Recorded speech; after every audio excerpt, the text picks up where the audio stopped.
আপনারা জানেন যে বিশ্বে এখন একটা বিরাট জলবায়ু পরিবর্তনে বিশ্বের আবহাওয়া প্রতিনিয়তই চেঞ্জ হচ্ছে। দুবাইতে কোনো সময় এয়ারপোর্টে পানি ঢুকবে এটা আমরা কোনোদিন শুনি নাই।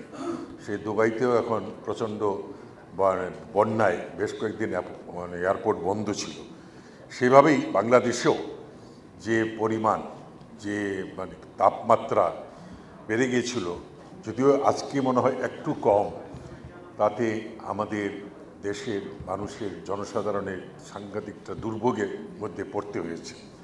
আমি এই বিষয়ে প্রথমেই যে যখন চরম পর্যায়ে যায় তখনই কিন্তু আমি আমাদের মন্ত্রণালয়ে ডিজি স্যার সচিব সাহেবকে নিয়ে আমাদের সব পরিচালক তত্ত্বাবধায়ককে একটাই নির্দেশ দিয়েছিলাম যে আমরা যেন এই গরমের মধ্যে কোনো কোল্ড কেস ভর্তি না করি। তার মানে যে সমস্ত রোগীর অপারেশন করতে দেরি না করা যায়, পরে চিকিৎসা করা যাবে, এই সমস্ত কেস বন্ধ করে আমাদের হাসপাতালগুলোর জন্য ফাঁকা থাকে।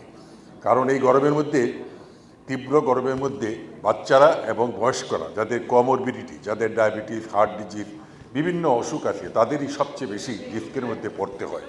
এই যে আমাদের ঢাকা শহরে, আমি যতটুকু খবর নেই যে গ্রামে কিংবা ঢাকার বাইরে গরম বেশি, কিন্তু ঢাকা শহরে গরমের কারণ থেকে গাছপালা কিছুই নেই, সব কেটে ফেলা হয়েছে।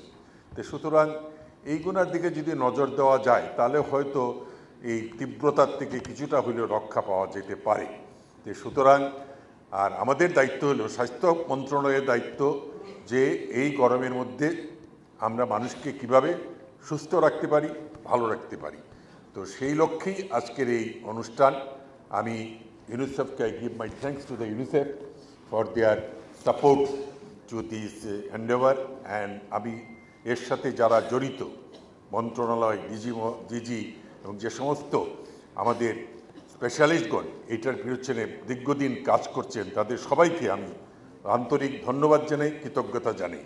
আমি যেটা বলি সবসময়, কথা কম কাজ বেশি।